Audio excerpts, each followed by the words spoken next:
こんばんは。Good evening. お待たせしました。ちょっと遅れちゃったかな。よいしょ。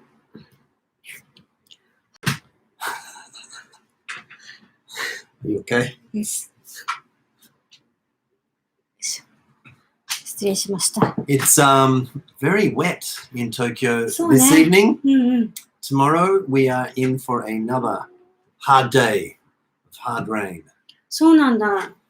I don't like rainy days. I mean, I like rainy days if you don't need to go anywhere, and Right. certainly if you don't need to go to school. Right. If you can't get Right. 3-year-olds and 4-year-olds うん。 into the park once a day, they bounce off the walls. やることないとね。Makes for a horrendous day. Right. 日曜日も雨か。Is that right? Raining this Sunday. Oh, that's a う shame. ん That's a shame. ちょっとだったらいいけどね。Yeah, because we live in a very nice part of Tokyo with nice views. Right. And in between session 8 and dinner, I thought we could take a short walk そうそう along the そう。 river. ちょっとね、川沿い歩けたらなと思ったけど、ちょっと難しいかな。Well, we'll attempt it. ね。いやー、こんばんは。 Thank you for joining はい。 us. で昨日でね、サマーリトリートの申し込み終わりました。ありがとうございます。申し込みいただいた先生方、楽しみにしててください。まだね、なんかちょっとコロナが落ち着かない感じはありますけれど、まあ気をつけながら、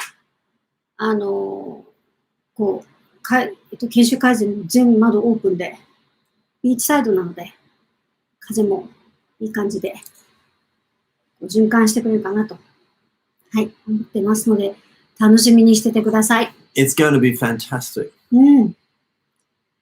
ね、ちょっと It's gonna be 今、 great. そう、内容をね、一緒に練ってるところなので、楽しみにしててください。でそれからさっきね、ちょっと LINE にもお伝えしたんですけど、7月25日ね、教材セミナーやりますので、今、その申し込みの準備をしているところです。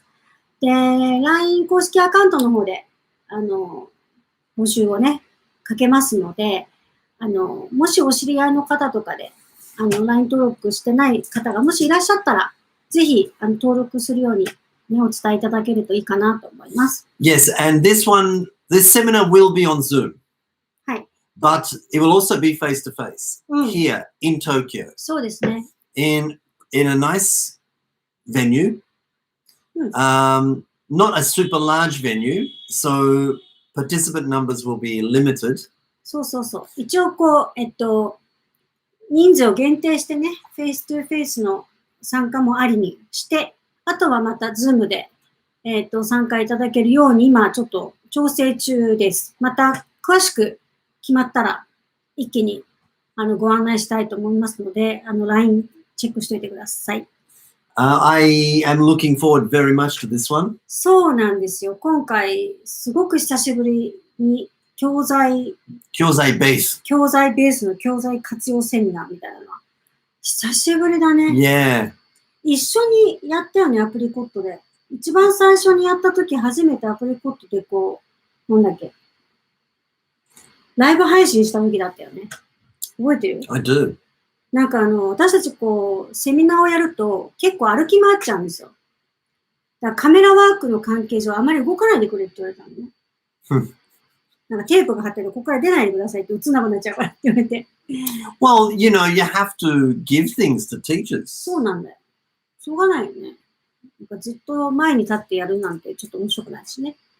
なので、まあ今回は対面では実際に先生方にアクティビティに参加してもらうような感じでやりたいなと思いますので、あんまりたくさんではないんですけど、本当にちょっと少ない人数にはなりますけど、こんな風にやるよみたいなのが体験できるところをお見せできたらいいかなというふうに思っています。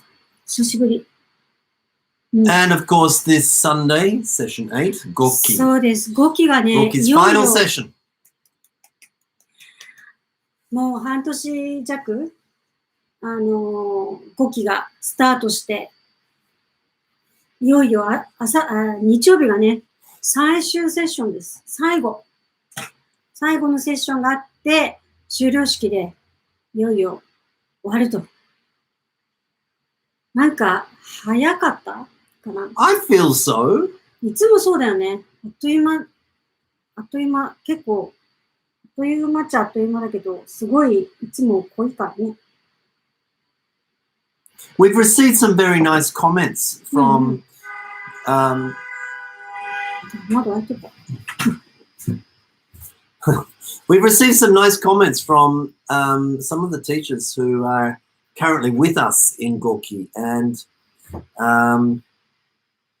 yeah, they're very lovely to hear.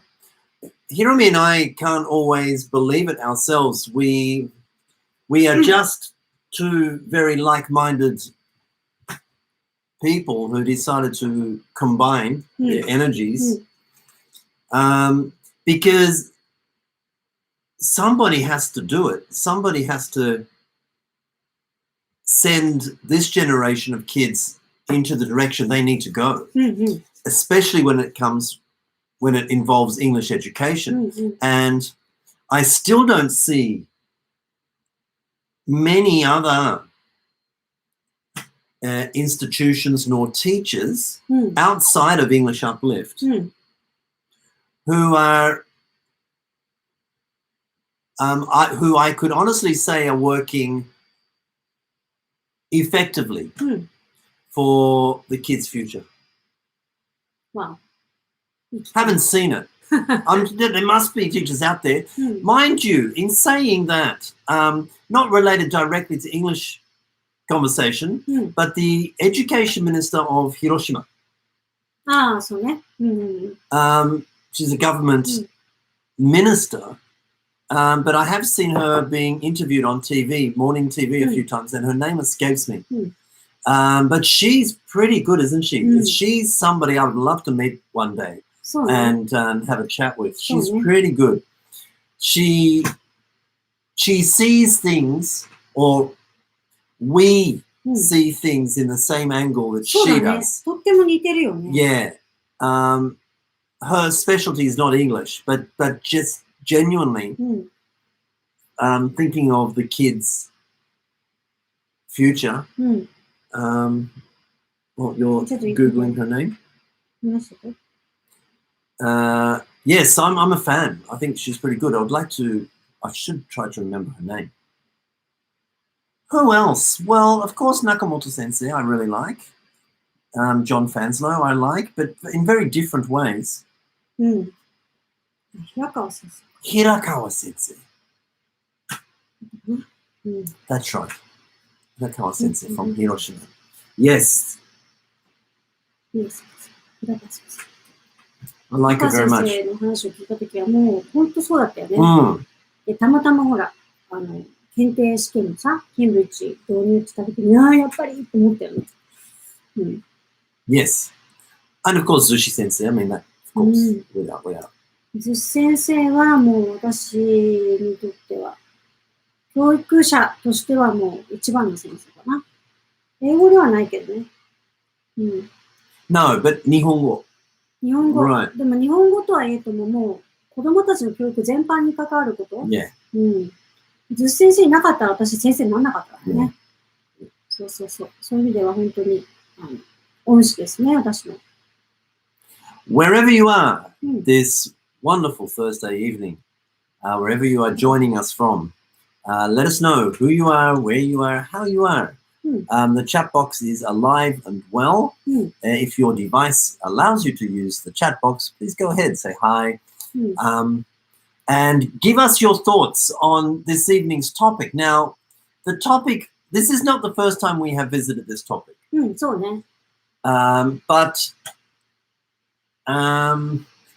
a Facebook post recently, and we're not going to say this individual's name, but she is a teacher and a fairly, shall we use the word charismatic, very strong opinionated. Yeah. とってもね、そうね、strong opinion. Right. Which is great. You know, of course, So. a strong policy, strong Mm. opinions. We welcome them, of course, because we feel similar, that we're also fairly strong opinionated with a strong policy.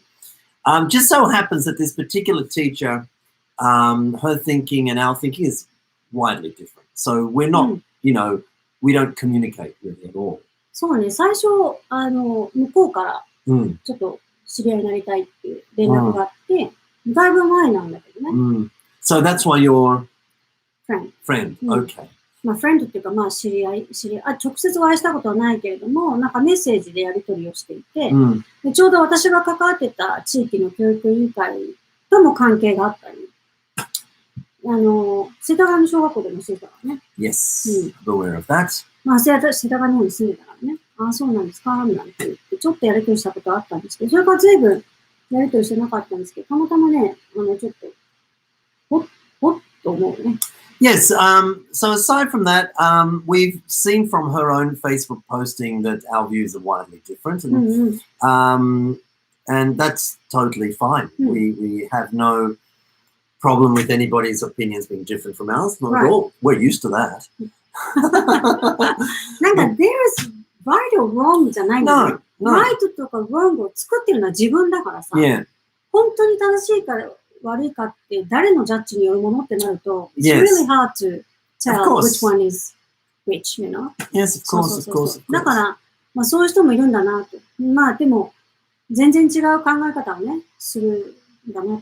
ほら、いろんな先生いるじゃない？すごく似てるんだけど、例えば、オブジェクティブとかゴールとかエイムとかすごく似てるんだけど、実際のこうプラクティスになった時に、随分違うなっていう人もね、言ってることは一緒なんだけど、実際にやろうとすると違う先生もいるし、もう鼻から全然違う人もいるし、まあ英語、もう全然最初から。Conversely, I've also on the flip side of that, I've seen teachers who can get quite remarkable results in the classroom, even though they'll be the first people to say, I don't really know what I'm doing. I need a policy. And I'm like, you know, your interaction with the kids is really good. Your relationship with them is warm. Yeah, there's teachers like that too. But no, it was a particular Facebook post from this particular teacher recently that, in all honesty, was a little bit shocking for us. Now, she had gone ahead and posted, I would imagine, without the mother's permission. She had posted publicly on her Facebook page a letter or a message, perhaps, written by one of her students' mothers. It was a consultation letter, perhaps. Okay, and maybe just also expressing how the mother's observations of her own child with regards to attitude towards English, attitude towards Aiken, and just attitudes towards maybe the lessons as a whole. And the mother was a little bit worried about the son's attitude. The mother, I would love to let you know all the detail. I'd love to read it to you, but that's really obviously what we're not going to do. But it could get a clearer picture of the concern the mother had. The mother confessed that she had been in recent months, perhaps years or so, been rather busy and was not always able to give her child the support that that child needed. Was that right? I'm on the right. I'm そうね。まあ、忙しい Stop か me ら if I'm wrong. いやいや、まあ、忙しくて十分にできてないじゃないかと思ってるね。Right. So the mother was な feeling. ぜかというと、その、英検落ちてしまったのね。彼が受けた英検に。不合格だったことで、不合格だった原因が自分が忙しすぎて、子供のサポートがしきれなかったっていうのもあるんじゃないかなって思ってるね。Right. So she had gone ahead and posted this letter or message from the mother publicly on Facebook. Now that was the first thing that was rather shocking to me. Okay. It wasn't shocking to get that kind of message because in your communication with your students' parents, you'll often they will often share their concerns, their worries, their observations, their beliefs, their feelings. It's very natural. And you may find yourself agreeing with the mother's そうそうそう。ちょっともうちょっとディテールで読まないけどね。ちょっと読むとあれなんで。まあ4級受けたんだけど落ちちゃった。で努力が足りなかったんだと思う。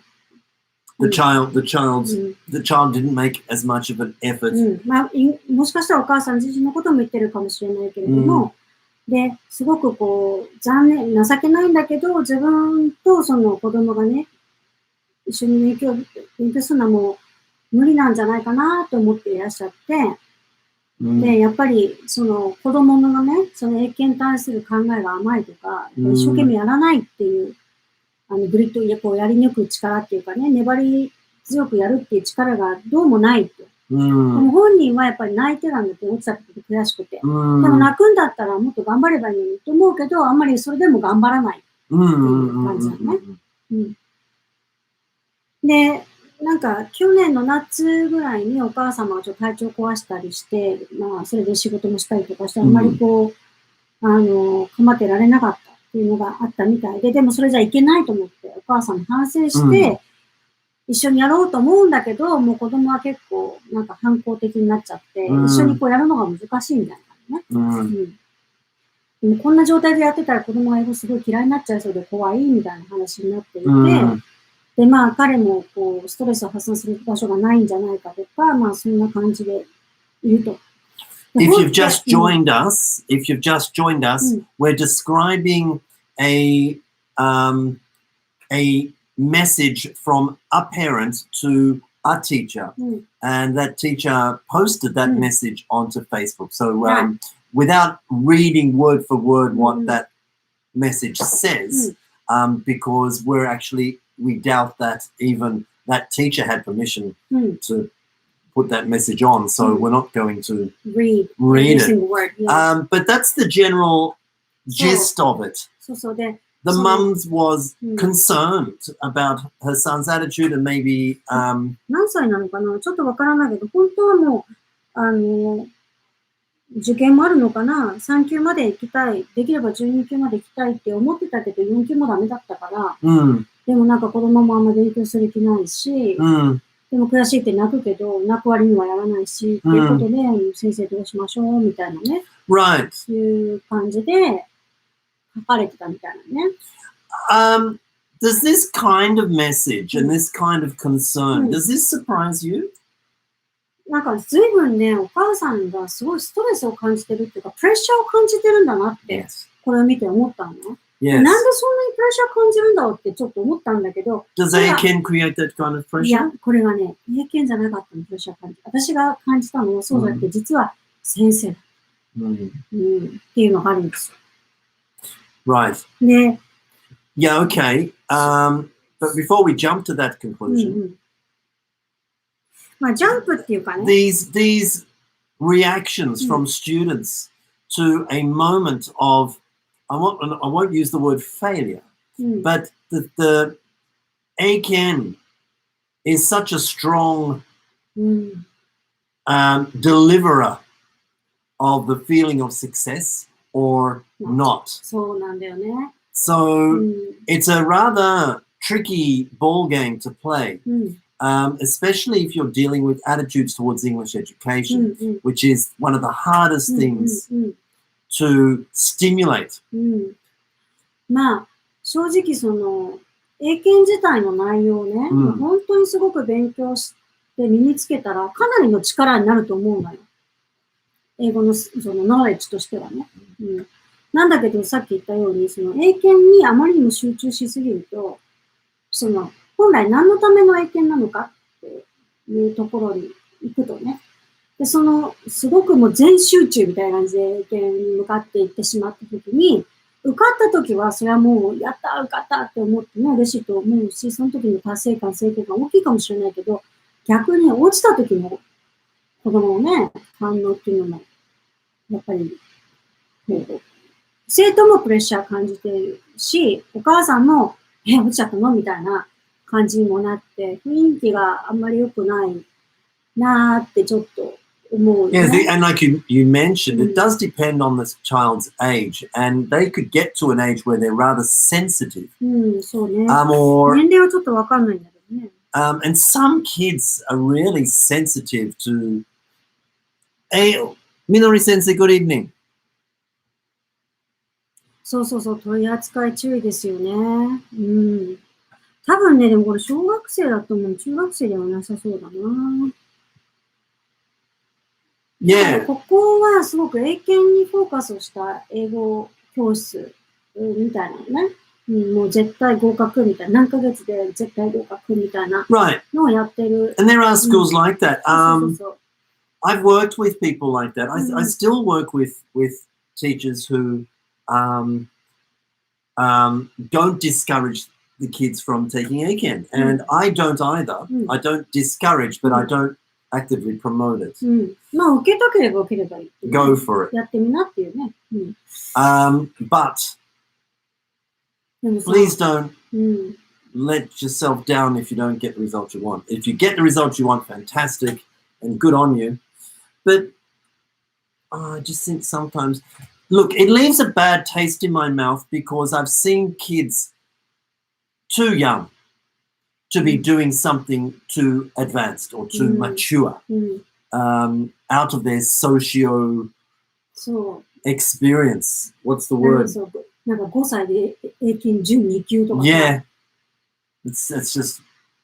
まあ、中にはすごいジーニアスみたいなね。日本語もものすごい語彙力もあって、ちょっとこう、天才肌の子もいるかもしれないけど、でも、ね、まあ、in general、その子供の発達段階考えたら、そこは英語の問題がなくって、その使う言葉のさ、フリクエンシーとかさ、その子にとってのね、どのぐらいの使う言葉なのかって思うと、前も言ったけどさ、ほら、英語を勉強することによって、一旦これ言わなかったかな。エデュケーションって言葉が書いてあってね。Right. 英検勉強するにあたって。幼稚園生。お母さんエデュケーションって何？教育よ。教育って何って結局わかんないっていうね。ほら、フィロソフィーとかさ、出てくるじゃん、言葉が。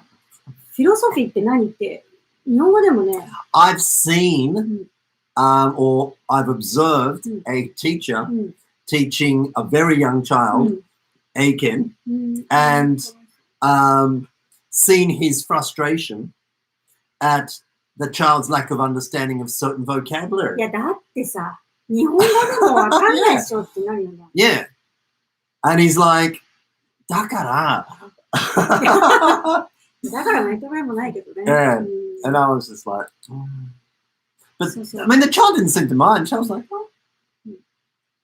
Well, you know, the teacher's like, okay, and like, okay. 全然 OK じゃない。全然 OK じゃない。But anyway, how would you respond? What would your advice to this mother be? いや、このね、アドバイスをする前にね、このメッセージに対して、その教師の先生が返事を書いてるの。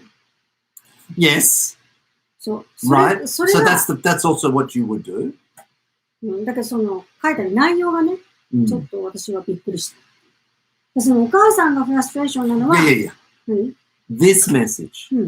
Not the sensei's reply. We'll move on to that in a minute. Okay. But I'm asking you, how would, if this was your student's mother, how would you respond? そんなストレス感じなくて大丈夫ですよ。ストレス感じなくても大丈夫ですね。だからまあ、でもそもそもね、そもそもなんで受けるのかっていうことをクリアにしてるから、こういうことは起こらない。そうだね。What about the student or the parent said, we want to?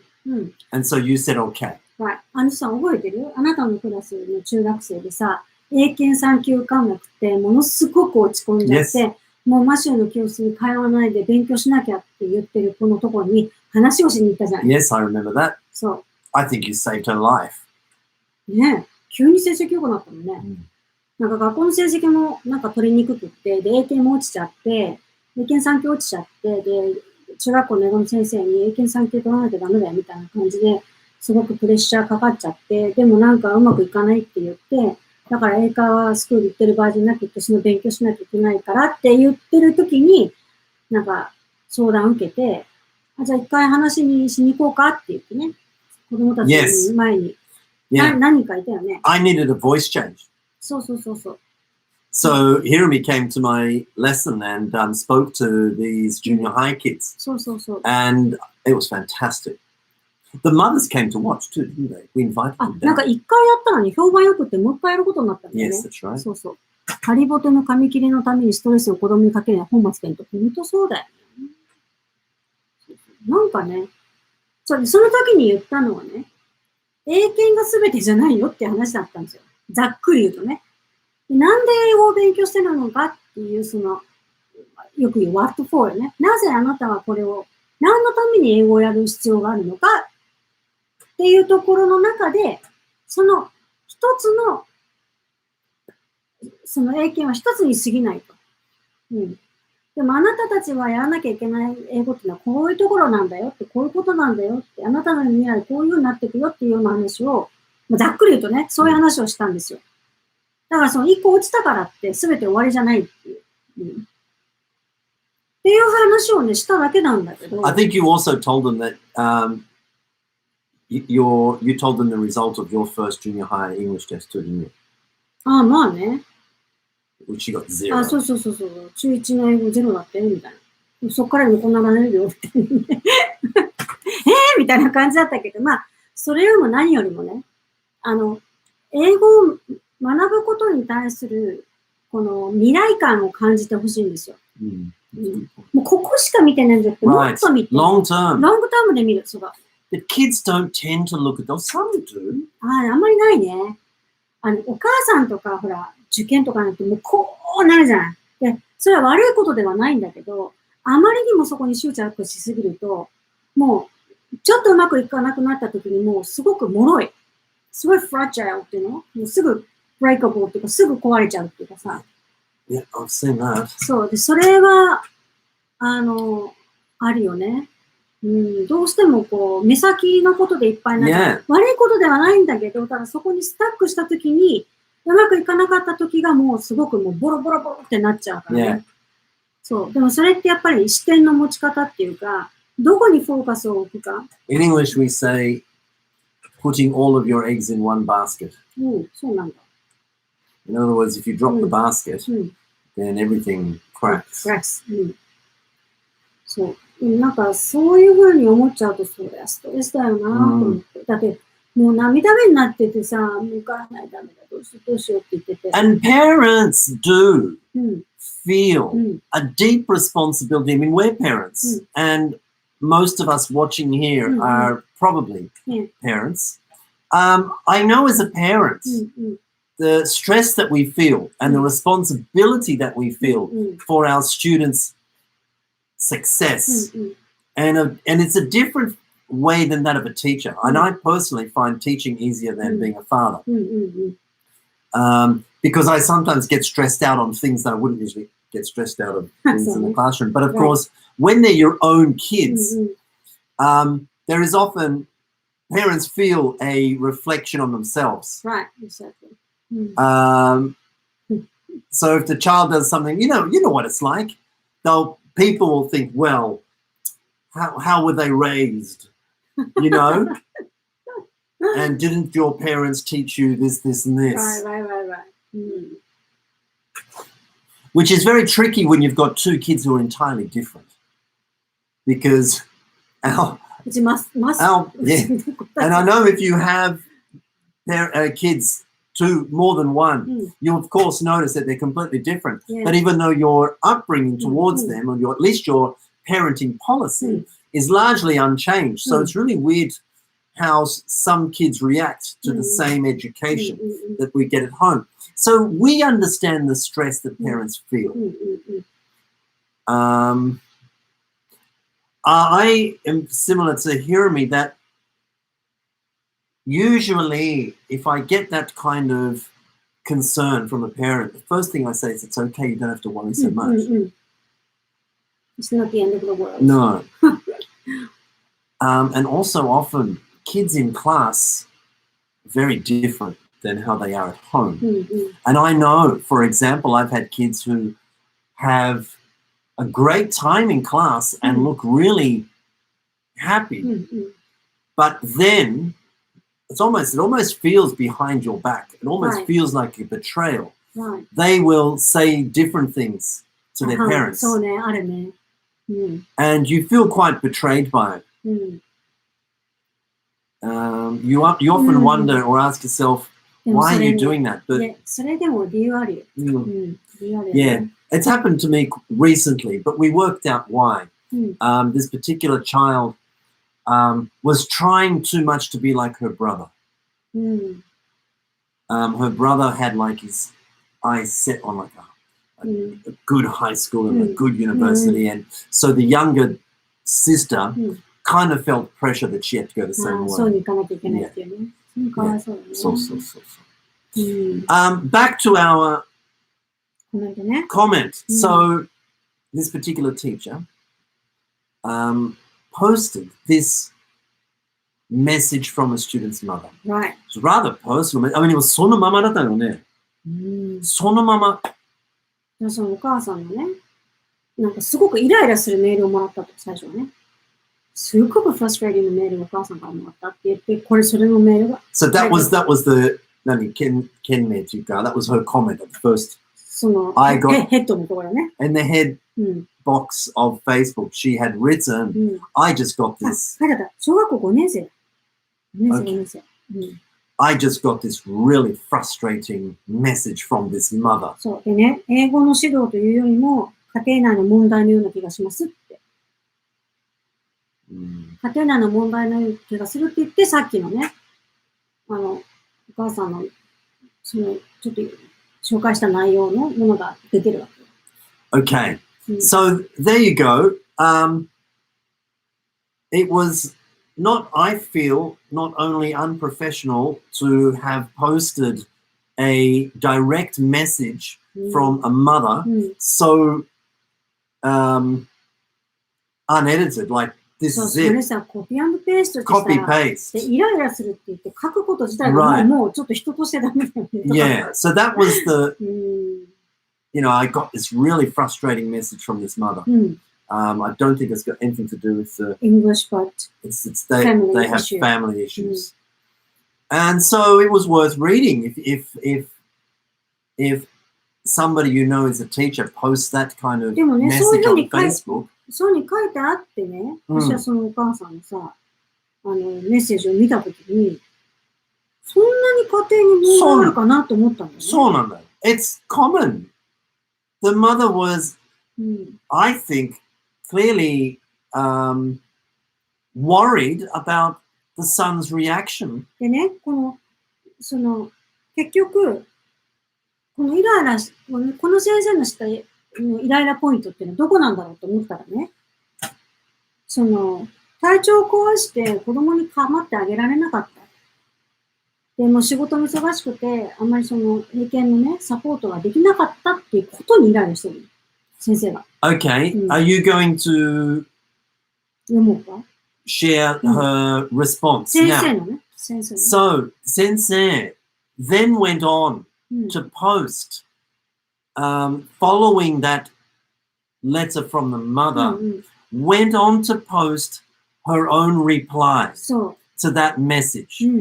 The teacher got that message, found it frustrating, immediately wrote a reply and sent it, and then went ahead and posted both the mother's original message and her own reply. Hi, and the reply was equally as shocking, wasn't it? これはちゃんと読んでもいいかな、先生のね。はい。おはようございます。メール確認しました。お母様と一緒に勉強できないという状況は、小学生に対してはかなりの痛手です。Okay. Shall we talk about that or you want to keep going? No, maybe read the whole thing and then we'll go back. そうね。Okay. Sorry, that again. お母様と一緒に勉強できないという状況は小学生に対してはかなりの痛手です。小学生が自発的に勉強するわけはないと認識していただきたい。私の英語教室にいらっしゃる生徒さんで、保護者の導きなしに勉強する児童は一人もいません。何らかのサポートや遊びに連れて行くなどの気分転換のサポートなどをしているはずです。なんとか親子関係を改善していただくか、お父様に勉強の指導を多少手伝ってもらうなどされた方が良いと思います。どうぞよろしくお願いします。あ、短い。でも、これどう思います？これね。ちょっと、by all means, use the chat box if you are able to. Love to hear your views on this particular exchange between a teacher and a parent regarding a student and a son or a daughter, a child, right? お母様と一緒に勉強できないという状況は小学生に対してはかなりの痛手って言われたらさ、働いてるお母さんがこれ読んだらもうダメじゃんって思ってドキドキしちゃうね。Yeah, so Hirami and I, we looked at each other and the first thing we said regarding this reply was, ひどい。しかもね、小学生が自発的に勉強するわけないと認識していただきたい。そうって思うわけよ。小学生だから自発的に勉強するわけないんだから親がやらせなきゃダメでしょっていうことよね。That's a very interesting belief, isn't it? そう。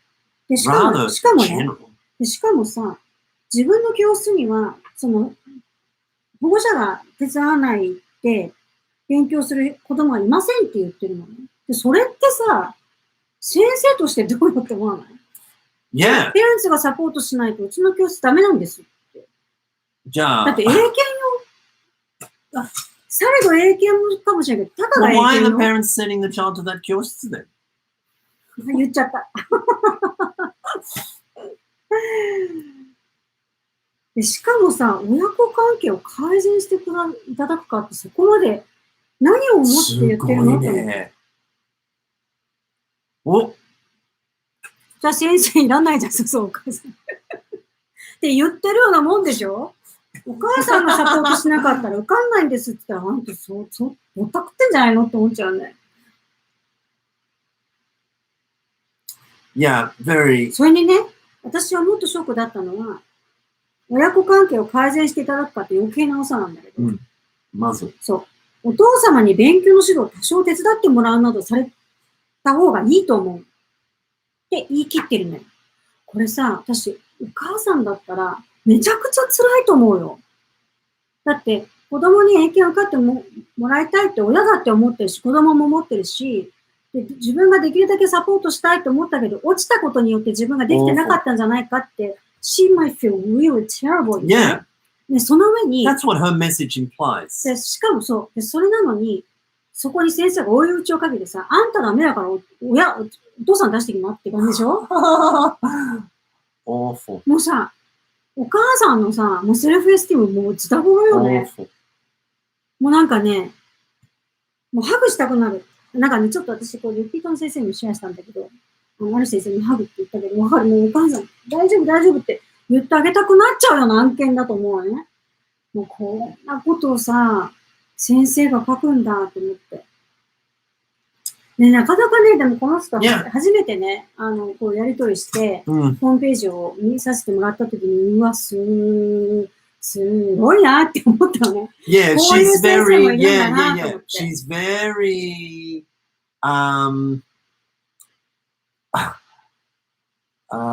what's the word? Very opinionated. Very. もうね、そう、私たちもすごいストロングポリシーあるじゃん。だから、そう、すごくこう自分たちも信じるということにはもうすごくこうパッションがあってさ、ストレートに言えるじゃない。で、それは同じような感じで彼女にあるのね、この英検に対して。Yes. We're opinionated too, but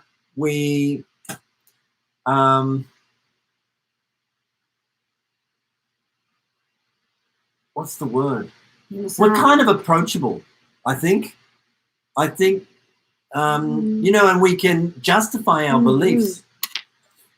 a lot of her beliefs are based on possibility, but not necessarily results. Kind of based on beliefs that people have, but have never really bothered to question them. But we've done a lot of questioning of our beliefs all the time. It's an ongoing process. That's why they're your beliefs. それってがクリティカルシンキングなんじゃないの？そこの人っていう方、それでね、ホームページに、ほら、なんとかくんが合格したとか言って、いろいろ実績が出ててね、そこに対して一人ずつコメントを書いてるの、先生が。その中でね、ちょっといくつかあったんだけど、ちょっと強烈な2つがあって、ちょっと言うとね、まあちょっと読むと、中学2年生の男の子なのね。で、2019年2月から英語学習歴ゼロから勉強しましたと。でコロナの影響で7月末に受験。中高一貫の私立校に通わせているので、ちょっと緩めの指導をしている。で、この後よ。とにかくサボり癖がついてる感じで、話し方もダラダラしていて、音読は聞くに耐えないです。周りの生徒さんのやる気が落ちるので、もっとシャキッとしてほしいですが、って書いてあるのよ。Wow. そう。音読は聞くに耐えないです。周りの生徒さんのやる気もが落ちるので、もっとシャキッとしてほしいですが、思春期の男の子なので、生還中。ダラダラしてるにもかかわらず結構できるようになってるってどういうこと？合格おめでとうございますって書いてあるの。これさ、Wow. いや。厳しいってなんかもうさ、あまりにもさ、違うじゃない。そう。いや、その厳しいところわかるよ。ただ、書くの？そうなのよ。先生の心に留めといてって思うんだけどね。We are very strongly opinionated. But when we write something or speak to people, we try to make ourselves still approachable, soften the tone a bit. I mean, use a little indirect language perhaps. もうちょっとくるんであげればいいじゃない。だってさ、とにかくサボり癖がついてる感じで話し方もダラダラしていて、音読は聞くに耐えないですって書いたんだよ。聞くに耐えないんだよ。もう聞けないっていうんでひどくて。っていうことを書いてんの、ここに。で、他の生徒に迷惑だってことでしょ？ And that's a public comment.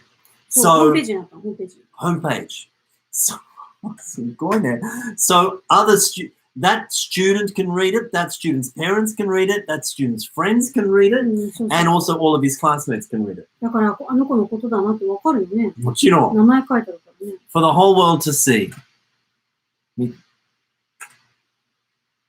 名誉毀損とか言ったり、そうでしょ、ひどいよね。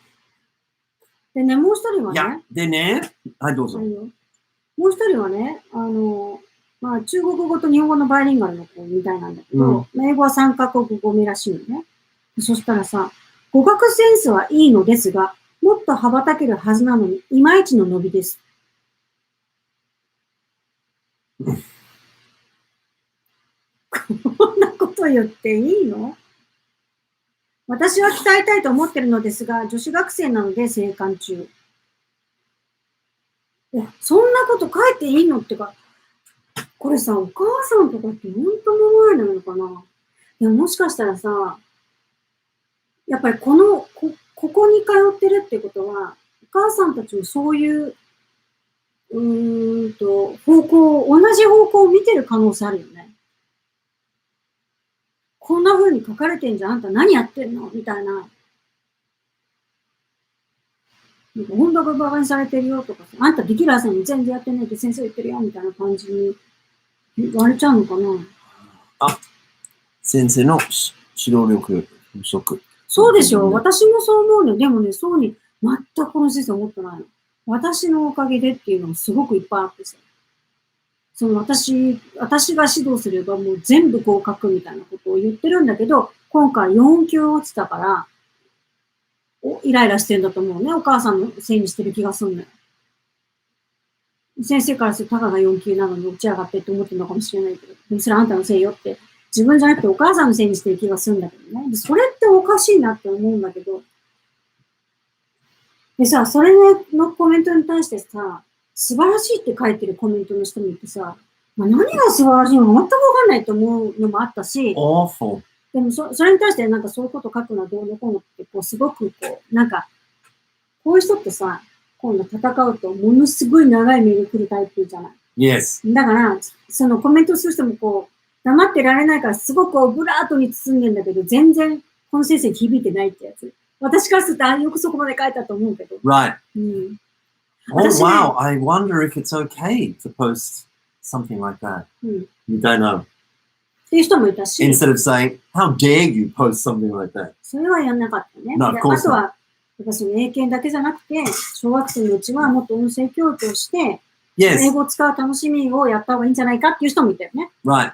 Then, of course, our opinions are often very different to a lot of educators' いや、でもこれ、opinions. いや、ここを見てる人は、多分これちょっとおかしいと思うんじゃないかなと思うんだよね。そんなことないかな。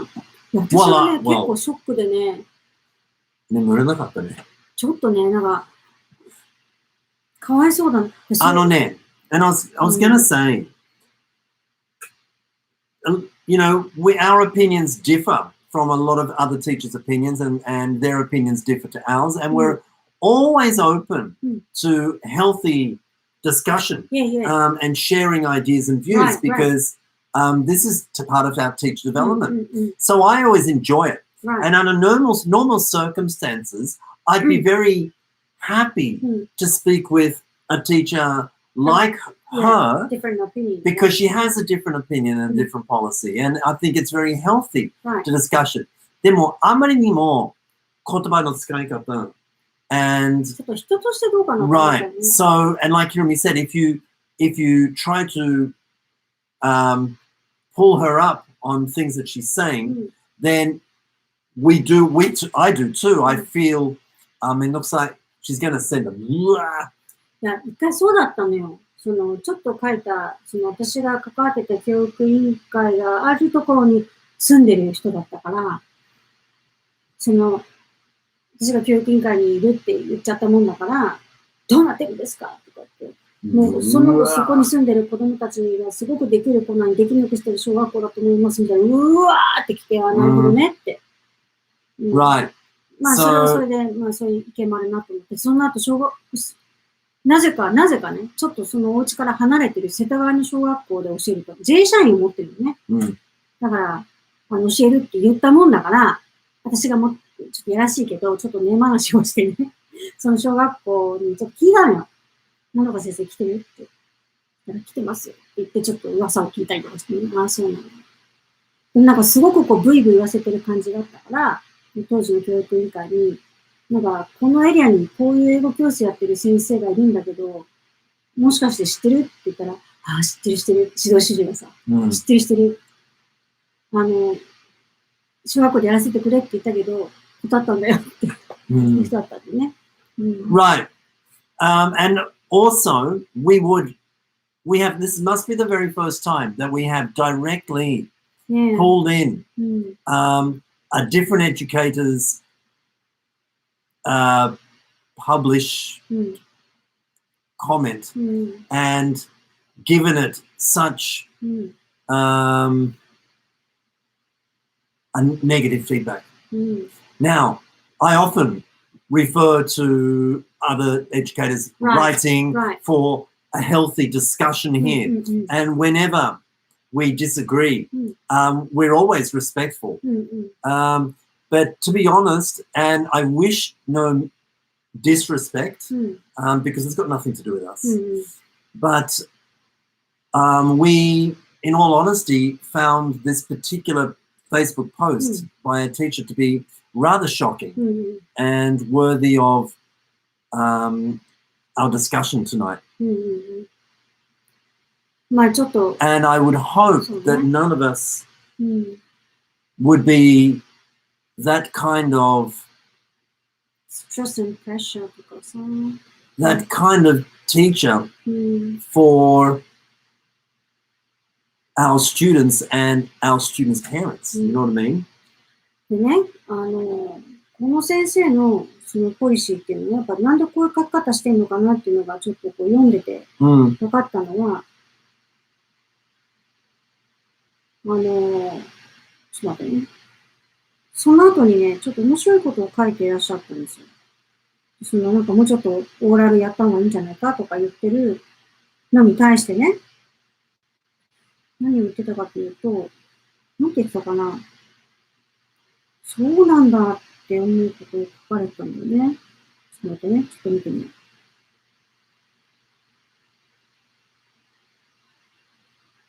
う。すごいね。でも、いろんな人がいるんだなと思って。でもさ、子供が自発的に勉強するわけないと認識してくださいって言うけど、でもほら、うちのラプリフトの受講生の中でさ、英検対策なんか一切しないけど、どんどん受かっていくって言うじゃん。俺たちはやりたいって言ってやるから、指導しないって、それでも受かってる人がいるっていうのはどう思いますかって言いたくないけどね。そうそうそう。なんかね、やりすぎ教育に耐えうる精神力を持っている児童は家庭環境が安定しているというのも事実だと思うって。そう Sorry, I didn't quite understand that. Could you say that? やりすぎ教育だからすごく、やりすぎ教育。やれやれ。Okay. 結構こう、そのハードにさ、子供に言う。もうちょっと頑張れ頑張れみたいなね。はい。私の教師さん。ね、河野先生、全然指導しないし。だってさ、やりすぎ教育に耐えられる精神力を持っている児童は、家庭環境が安定しているというのも事実だと思います。うち安定してないかもじゃん。やりすぎ耐えられないと思うよ。そうでしょ？ Hang on. What is memory sensitive? やりすぎだと。自覚があるんですねっていうのはね、その前のね、人がちょっと書いたんですよ。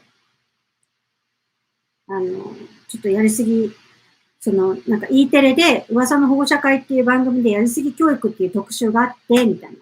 親子で二人三脚で頑張れる状態と、一線を越えてしまう家庭とどこら辺がボーダーでとか、いろんな理由があるんじゃないかと。我が子のために良かれと思ってることなんだけど、結局親も大変ですよね、みたいなことを書いたことに対して、やりすぎ教育っていう特集があった話を受けて、やりすぎの弊害あると思います、みたいなことを書いてある。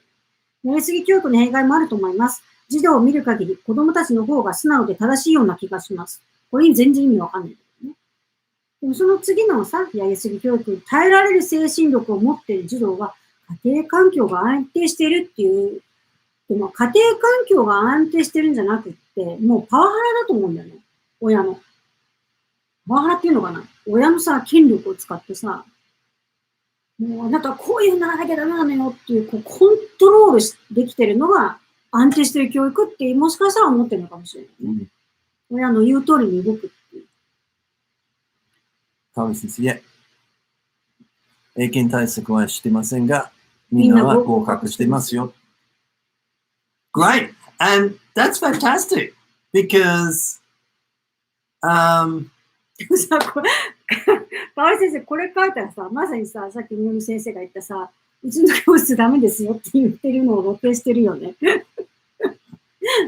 いや、例えばね、ほら、こういう、なんていうのかな、見えないプレッシャーで、視点が、固定しちゃってさ、もっとフレキシブルに考えれば行動できるのに、もうこうだからと思って、何かの概念にね、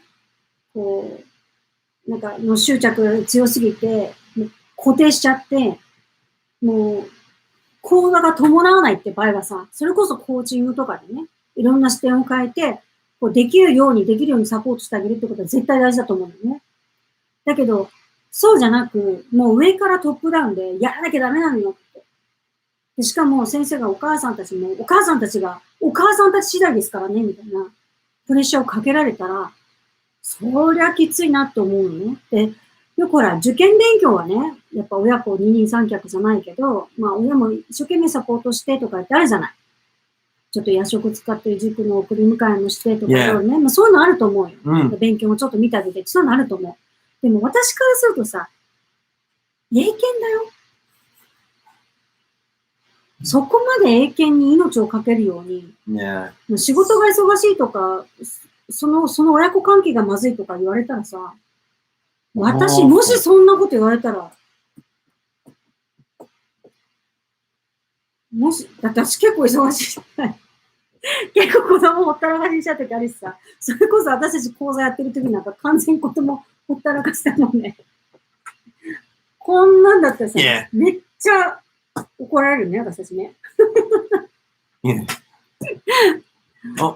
教育虐待の回ですね。ああ、そうなんだ。見てました？うん。教育虐待に頼る子供を育てるべしってこと。大学受験までは良くてもどんな大人なんでしょう。でもね、教育虐待に頼る子が、家庭環境がついてるみたいなのを書こうとしてるよね。言われてみたらね。で、しかもさ、なんか、日頃からこのメールのお母様、日頃からカチンとくるコメントが多く、息子さんにお母さん優しいと聞いたことがあるんです。そしたら物静かな息子さんの口から冷たいとボソッと一言。表情が痛々しいし、そうなんだな、と思ってしまいました。育児ニグレクトに近いような気がします。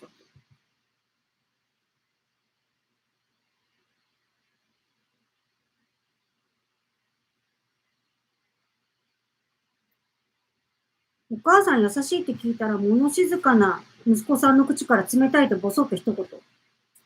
だって物静かなお子さんだからボソッと言うじゃない別に。とか当たり前じゃないこれって。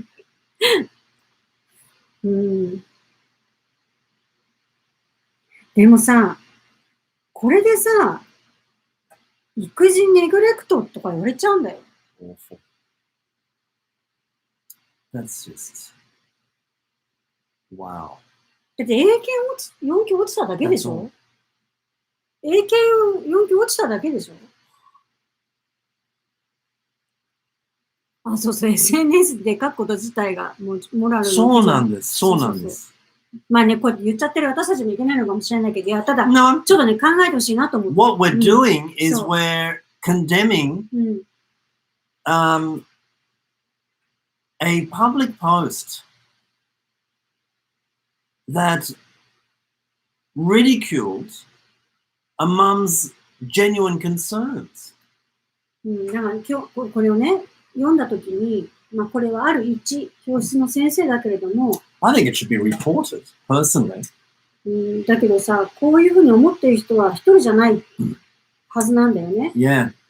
How would you write でも確か素晴らしい to that? そうなんだよ。That's equally shocking. 何が素晴らしいんだろうって思う。でもそうやって、そういう、虐待はしてませんって言うと思うのね。多分この先生はね。そうじゃなくって、精神力を鍛えるっていうつもりで、苦しいことも乗り越えてやることに成功感があるみたいなね。受かった時の、その成功感もすごくひとしおだから、だからこう踏ん張ってやるんだっていう、その根性論でね、やるっていう人なんだと思うんです。でもこれって、おそらく、そうやってるところってまだ他にもあるよね。って思った時にね、私何を思ったかっていうと、例えばその一般のお母さんたちだって、まあ近くの教室とか探してさ、こう、英語やってくれるんだ、英検も見てくれるんだ、受験にも役立つし、じゃあここ入れようかなとかって入れるじゃない。でもお母さんの立場からするとさ、英語の先生っていうのは英語のプロなわけ。で、英語のプロなわけで、英語教育にも詳しいというふうに思ってるわけでしょ、お母さんはね。自分たちは英語わからないから、まあ、英語の先生の言うことが全てだと。英語の先生が言ってることをちゃんと言う通りをね、言う通りにしようとするじゃない。で、するとね、その先生がどんな人かってものすごい大きい影響があるんだと思うんだよね。だってもしそのお母さんが私たちのところに来たら多分違ったと思う。同じ影響を受けるにしても。でも、その人も私たちもいわゆるプロとして接するわけだから、って思うと、どういう先生に出会うか。でその先生からの情報の影響の大きさを考えると、うわ、これってすごいやっぱりお仕事だなと思うよね。Yes. うん。誰に出会うか、誰に出会って、誰からアドバイスもらって、誰に習うかって、とっても人生左右するなじゃないけど、思うよね。思うよね。そう。なんか、That is actually, I was reading up on that very comment just now. It was, I think I Googled, who is more influential in a child's life, the teacher or the parent? Now, well, that's an interesting question. And of course, there are differing views.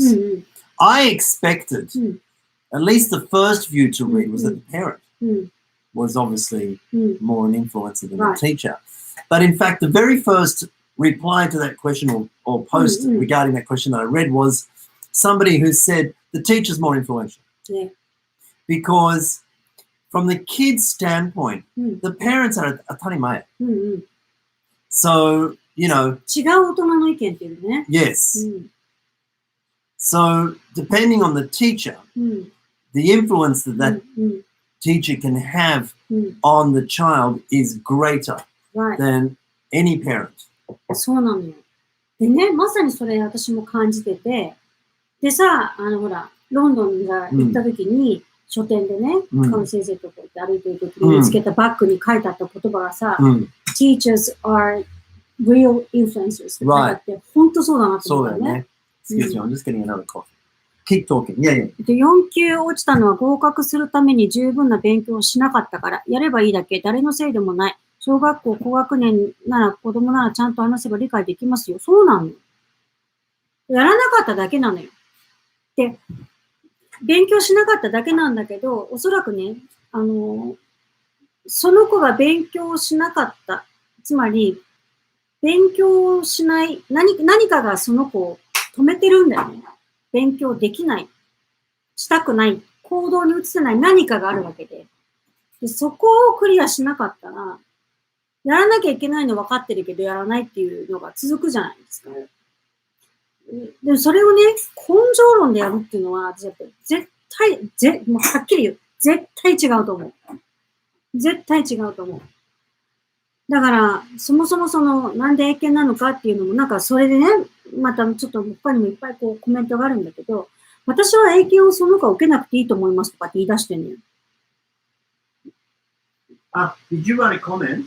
いやなんかその後にね、その英検ばっかりに、フォーカスしなくてもいいんじゃないっていうコメントがあった人にね、私は英検必ず受験してねとは指導してないっていうのよ。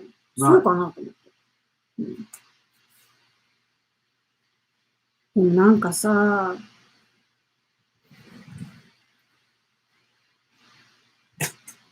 なんかフォニックスもちゃんとしないしとか、なんかいろんなこともうね、なんかもうこうさ、ちょっと読まないけど見て、こんな長いこと書くの一つの。おかしいよね。うわ、すごくね。How many emails did you get? ゼロ。ゼロだった。このコメントに意味はない。I'd love to know how many words, how many characters that is. どのぐらい how long is it, basically? How many characters? You obviously don't count them, but can you copy paste that? いや、ちょっとできない。もうね、Facebook このぐらいのコメントが書いてある。誰もいいねついてないけど。いや、でもちょっと病気なんじゃないかなって思って言い方悪いけどね。その癖よ。なんか、早稲田アカデミーの話をしてきてさ、なんか、英語教育、中学校受験対策、過熱しすぎなような気もしますって言ってるんだよ。でね、英語教育過熱しすぎのような気もしますと、私がこの先生に言いたいんだけどさ、だって、音読が聞くに耐えないとか言っちゃってさ、そしたらこの人はね、早稲田アカデミーの資料を出してるけどさ、入会金額いくらいくらで、何々が月何万円で、これ何万円でとかってすごくないですかみたいな。いろんな意味ですごいみたいなこと書いたの。おそらくこの先生はこんなに安くやってて、こんなに成果出してる私の方が偉いって多分言いたいのね。うん。あ、なんかもうね。Yeah, so, please. でもね、ある人が書いてる。なんか、そもそも就職や何かで必要ならともかく、なぜ今、こんな小さな子供にそこまで強制するのか、虐待ではないって書いてる人いるよね。うん。そう。必要になったら自然と子供もやると思います。お母さんも子供の評価もイコール自分の評価になるから感情的になるのはわかるけど、子供の人格も尊重しないと。うん、That's nice. で、イライラするなら他の人に任せた方がいいんじゃないですかってその通りだわ。その先生がそんなイライラするんだったらね、書いてくださいって言えるよね。だってそこまで言われてさ、なんか、育児ネグレクトじゃないですかなんて言われる筋合いないよね。あなた何を知ってるんですかうちの家庭はって思っちゃう。でもさ、そのティーチャーズ・ウェブ・インフルエンサーの話なんだけど、でもそれすごくよくわかるよ。ほら、うちの長女がね、なんていうのかな。なんて言えばいいんだろう。こう、what are you trying to say? そう、ほら、カウンセラーの先生とかと話をする機会があったじゃない。で、こう、娘は、長女はすごくデコボコがある子なんですよ。で、それに対して、やっぱこう、いろんなアドバイスをしてくれたりとかするわけよね。お母さん悩んでませんかって言われるから。悩んでませんかって言われたらさ、全然って言いながらも、いや、全然平気なわけじゃなくって考えることもあるから、まあ、言うとさ、じゃあカウンセリングしましょうって言われるわけだ。で、話をするじゃない。で、結構こう、なんか、すごいネガティブな不安を煽るようなことを、やっぱり、心配してくれてるから言ってもらえるとか言ってくるんですよ。でもこれね、私は、なんかこう、知識があって、経験があって、そういう子供たちもたくさん見てきて、学校も見てきて、っていうのを知っているから、そういうことをなんか、こう、すごいネガティブキャンペーンを受けても、流せるんですよ。まあ、それもその一つの意見ですねっていう感じで強くいられるんだけど、これ、そういうの全く知らないお母さんからしたら、そのプロのカウンセラーから言われたら、もうショックで、もうどうしようって思っちゃうんじゃないかなって思ったんだよね。Oh yeah, they've said some pretty tough things about our daughter.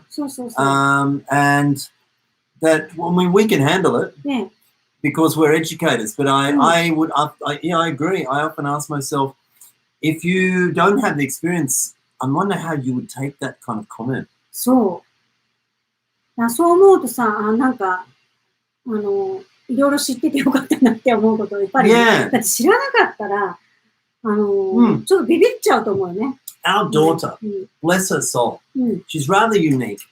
And she has rather low IQ.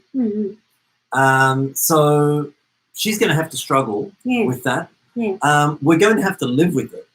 There's not a lot you can do worrying about it. Right. And and so we tend to look on at her through the eyes of positivity and potential. You know, we often ask ourselves, wonder what potential is out there for somebody with low IQ? You know, we ask ourselves those kind of questions, not, oh no, well, she can't fit in. Oh no, she's going to not be able to catch up with her studies. The thing is, she's really happy. She's happier than, maybe she's happier than us, or she's happier than her teacher because the teacher's so worried about her. She loves the teacher. She loves school. You know? まあでも、まあいろいろあるじゃないですか、それはね。で、そういうの思うとね、やっぱりその、普通のその保護者からすると、英語教室の先生の、その、権威性っていうのはやっぱ大きいと思うのね。うん。だからそうに言われたら、そうなんだって。だからほら、前も言ったけど、フォニックスやらないとこれからの時代ダメですよって、フォニックスやらなきゃって思っちゃうのと一緒で、もうどっちかっていうとこう、ブレインウォッシュじゃないけどさ、なんかね、そういうことはあるよね。落ちるか受けるなって聞こえますね。そうなのよ。これさ、先生じゃないよね。なんかね、でもそんなさ、でも私、その子のね、このメッセージ以外にさ、ホームページにあったさ、音読が聞くに耐えるとかさ、他のこの影響が大きいとかいうのを文字で書かれたらさ、もう行きたくなくなっちゃうけどね。先生そんな風に思ってたんだと思ったら、辛くないのかな？辛いよね。Yeah. あなたの日本語も聞けないですよ。ひどいって言って、他の人に影響があるからって言われたらさ、fine ってならないなんか、All right, well, let's move on to maybe perhaps a more positive angle regarding the parent-teacher-student relationship. いいね、いいね。ポジティブに行きましょう。Let's leave this issue with this particular teacher and wish her all the very best and good luck. Please stay away from people I know.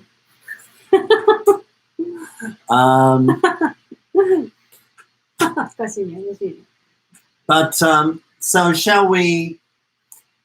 This was posted on the internet.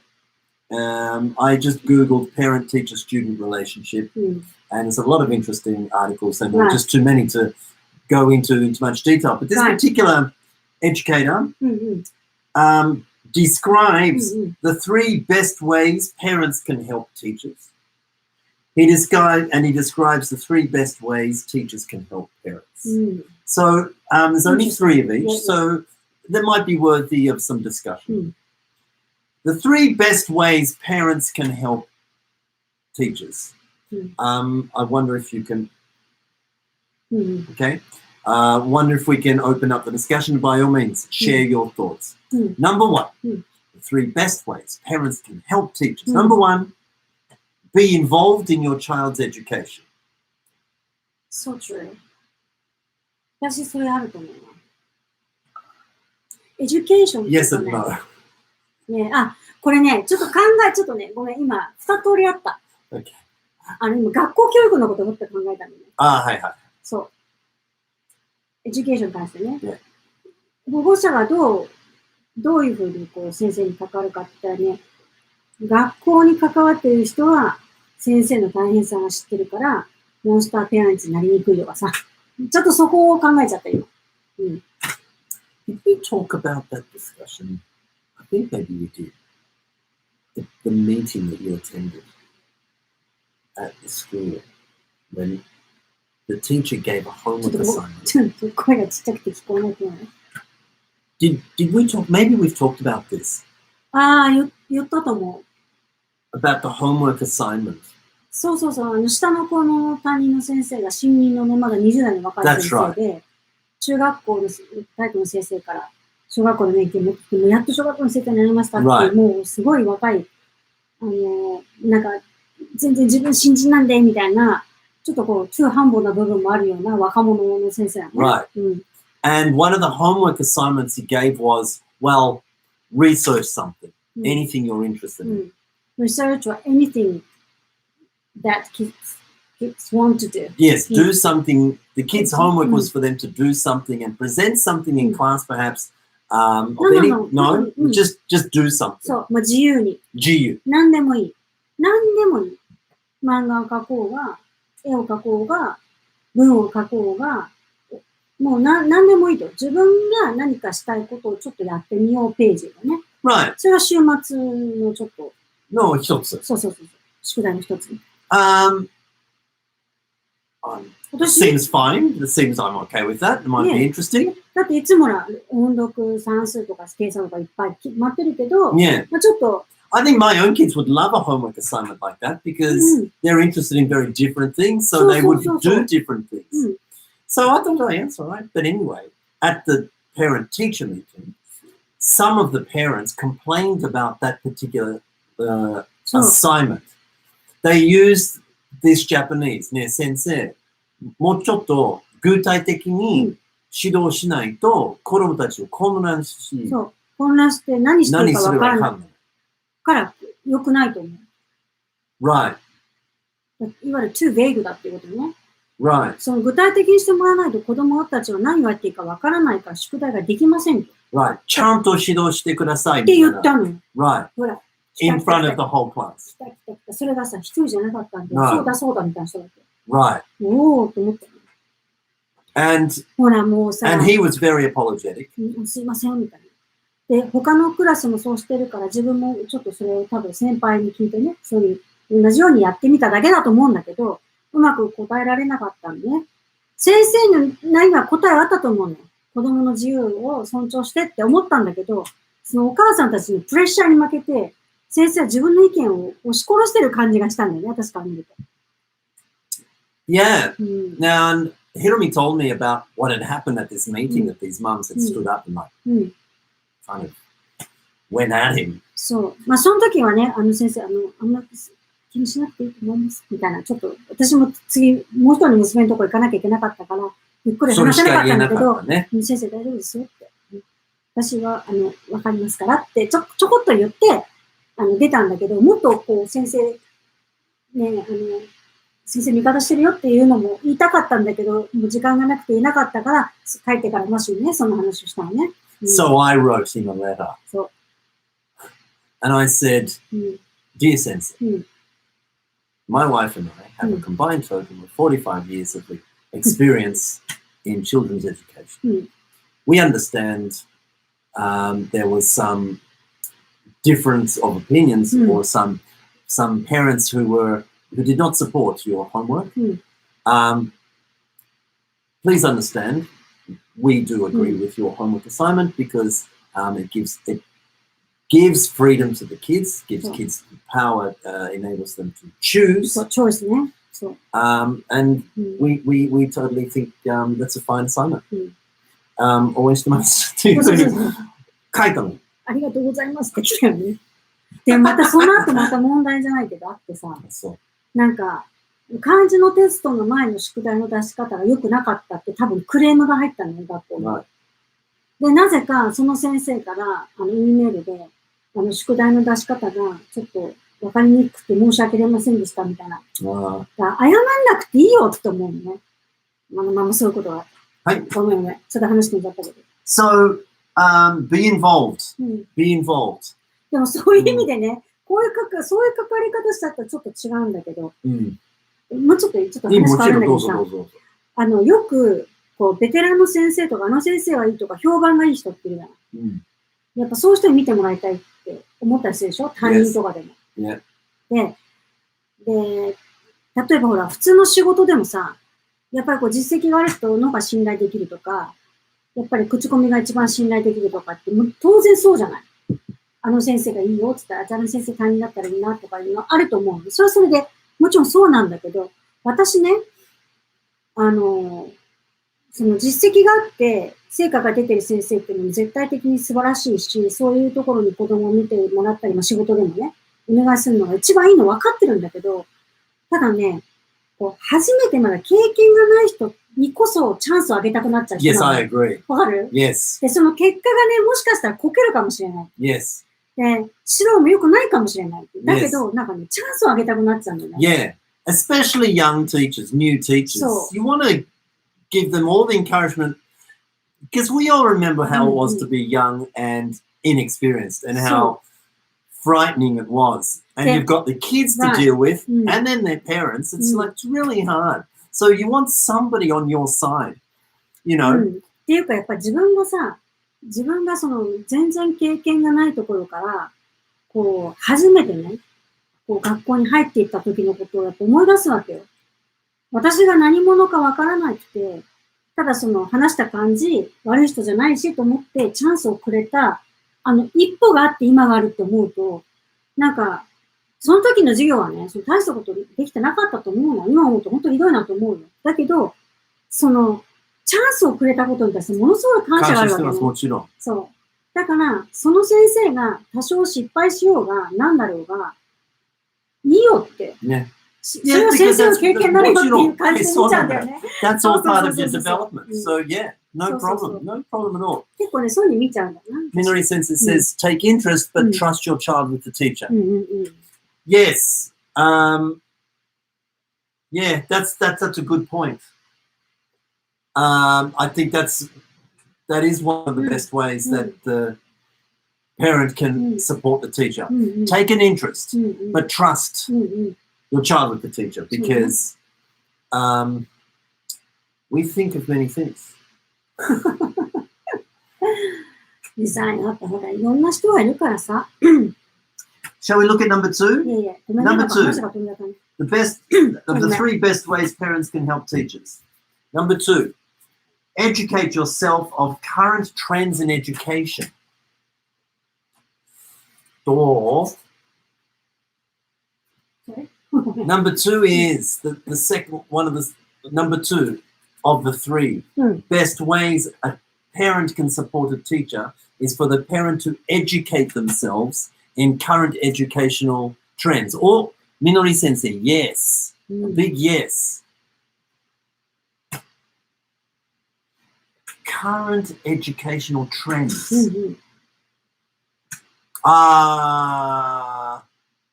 Okay. Otherwise, if our students' parents are stuck back in the 50s, then naka we can't communicate with them. Oh, okay. Is that the angle you're coming from, Minori Sensei? Because I would be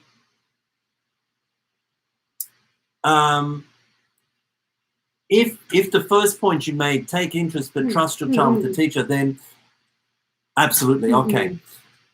If your point, the first one, was take an interest but trust your child with the teacher, then I wouldn't think you would need to worry about educating yourself about current educational trends.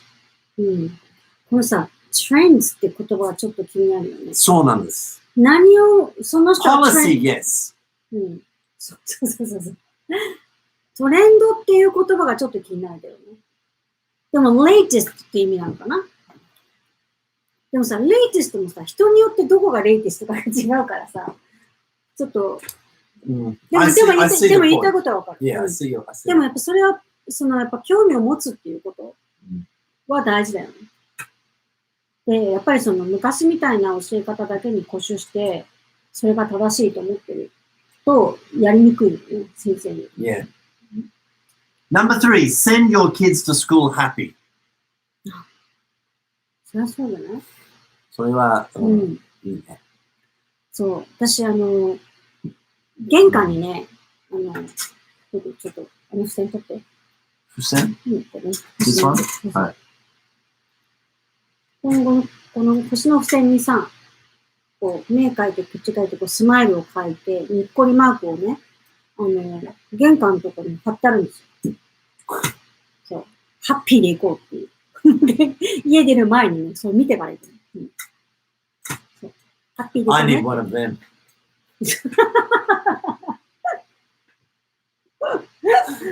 Could you make one for me? そういう。結構ね、可愛く描いたの。それ見せたいけどね。可愛い顔を描いて。なんかそれ、こう星の中にさ、こう可愛い目と口があって、こう見れてなんかにっこりしちゃうから、それを玄関に貼って、そうそう。ちょっと借りてみる。そうそう。すごい。Now, of course I'm totally happy, but yeah. でもほら、意識するっていうね。なんか、ピンクの星さんだ、みたいな。そうだった、みたいな。にっこり行ってきます、みたいにするためにね。ちょっと玄関に貼ってるの。Oh, we've got 5 minutes to go. Would you like to know the 3 best ways we can help parents, or just forget about it? いや、やろうよ。やらしいな。え最新のトレンドを把握する必要はないけれど、時は流れてるんだということは肝に銘じておきたい。そうそうそうそう。そうなのよ。時代の変化って絶対あるからね。前も言ったように。時代が変わってるんだから、教育変わって当然でしょっていうのはもう本当に言いたいよね。本当に言いたいよね。うん。I wonder how the fundraising is going at the school that you're involved in for the new athletic. ね。So Hiram is part of this committee. And they need a lot of money to rebuild the athletic for the school. それがさ、ちょっとだけ関係ないけど言うと、学校のね、その PTA からの連絡システムをもう紙をやめようっていう話になって、ウェブ化を進めたんですよ。でウェブ化を進めて2年目には副会長やって、でまだでききってなかったから、最終的な仕上げとか、その保護者の方が分かりやすいようなこのインストラクションとかを作ってたわけ。で、そこのシステムを作った会社が、実はそこの小学校に通う、このお父さんの会社。ね、IT 系なんだけど、なかなか伸びが良くて、すごく、こう、グローイングなカンパニーです、ね。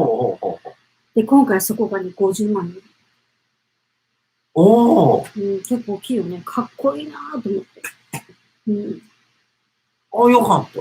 まだ全然足りないけど。全然足りないね。But still. そう。いや、私も50万って言いたいところだけど、50万は足りないなって思いながら。まあいいや。はい。All right. I think we should be fair and look at ways that we can support parents. Number one, communicate. This is the key to success and keeping parents involved in their child's education. It's critical. Obviously, this. I've said it before. I don't like doing it, but I realize it's a must. 好きか嫌いか問題じゃない。そう。And I do enjoy some interaction with parents. I know some teachers who actually get very social with parents, and I'm not like that at all. I don't go out to dinner with parents. I don't go drinking with parents. In 25 years of teaching, I had one drink. No, not one drink. I had one friend who was the father of one of my students. And we had maybe 3 or 4 get-togethers because we had a lot in common.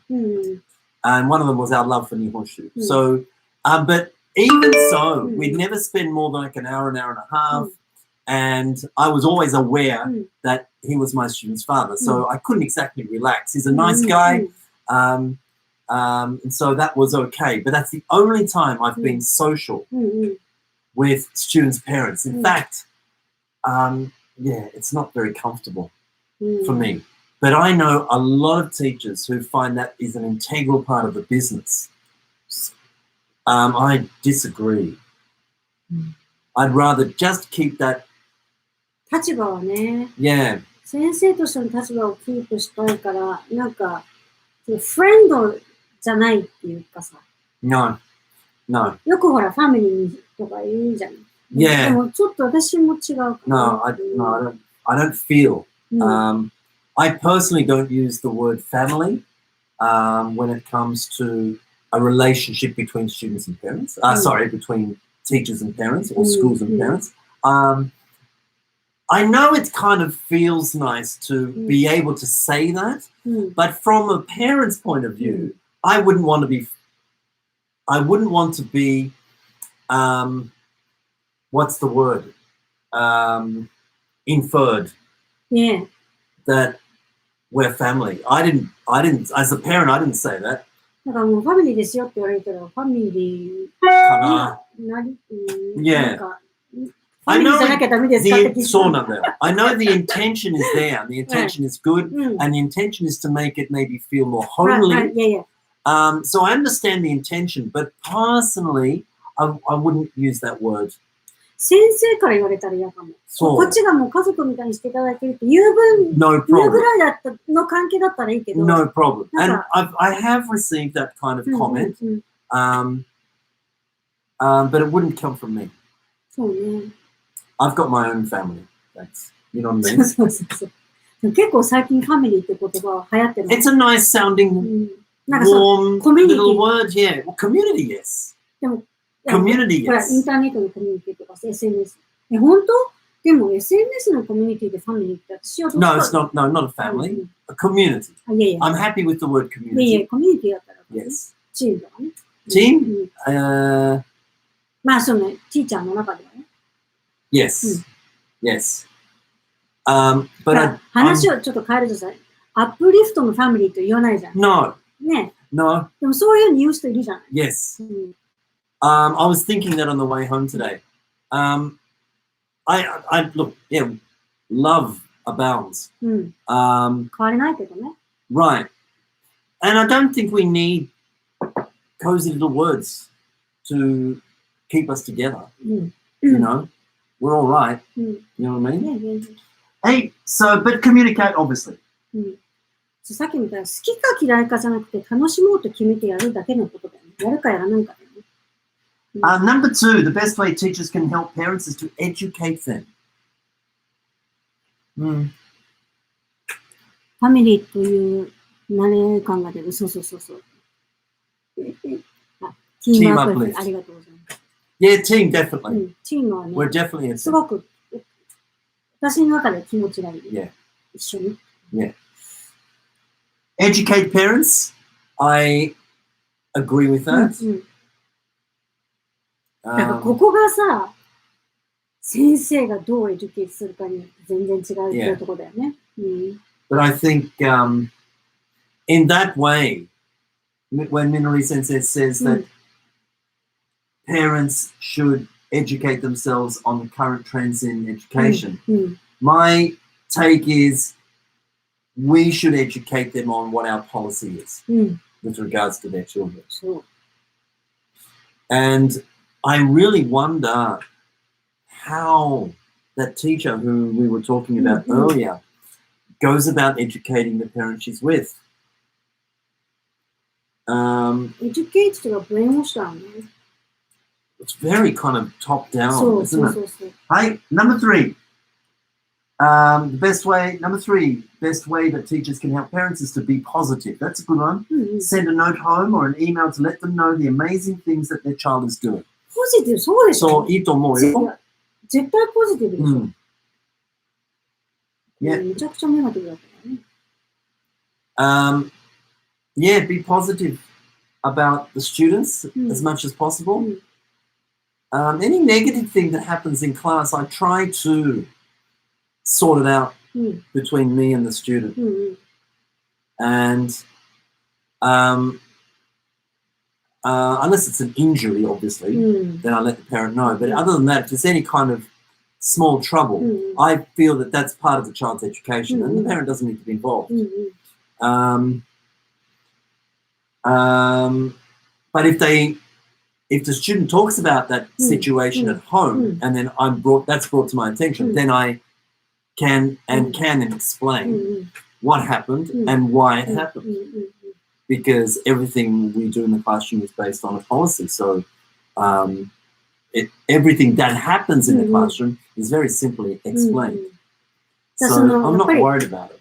でもそこはやっぱ先生のポリシーとか、どういうことを大切にしているかとか、どういうことにこのフォーカスしているかとか、ケアしているかっていうことを知っとかないと、これは親に言わなくていいと思っていることでも、そういうこと言ってもらえないと困りますみたいになるじゃない。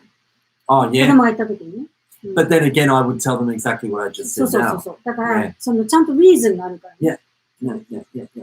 さ、全部いちいち言うのもね、なんかあったよね。なんかこう、すっごく細かいことでさ、報告とかされてさ、なんか、廊下で転んで怪我して、なんかちょっと腫れたの冷やして、絆創膏貼って、もう大丈夫だと思うんですけど、もしなんかお家であったらとかっていいってそのぐらいにあるじゃない。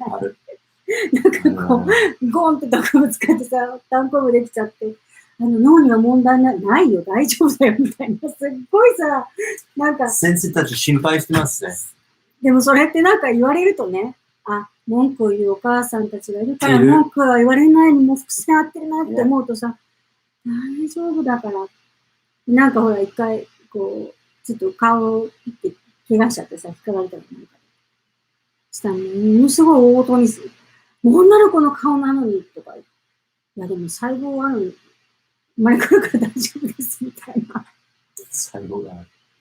なんかさ、そういうのがあって、もうちょっと目を離してるすぎる。そんな先生が悪いわけじゃないですよ、みたいな。Look, all right. Let's knock it on the head here. So, this is a topic that and it never goes away for very long. We revisit it every now and then because it's an important one. でもやっぱり今日ね、言いたいことは、先生方の影響力が大きいよっていう。Yeah, and ただその大きい時に自分はまだまだだからとかそうなんじゃなくてね、やっぱり先生方も保護者なりお金をもらっているプロとしてね、プロとしてちゃんと保護者に接するし、そのプロとしてのあり方がものすごく親に影響があるよっていうことですね。いや、でもなんか、英検でさ、こんなにさ、家庭の問題とかまで言われちゃってさ、お母さんかわいそう、本当に。で、また子供もさ、かわいそう、もっとできるのにとか、迷惑だとかさ、なんか、頑張ってるところを見てあげるね。こんなになんか下手くそなのになぜか合格とか、なぜかって価格みたいな。すごいね。Thank you very much for joining us. If you are attending session 8 on Sunday, we will see you there. Please look forward to it. はい。そうね、今月の上旬にぐらいには。Information about the 25th? そう。Keep July 25th, Sunday, keep that free if you can. It will be, we do know this, it will be an all-day seminar. Right. Starting from 10, going until 5 with an hour break in between for lunch.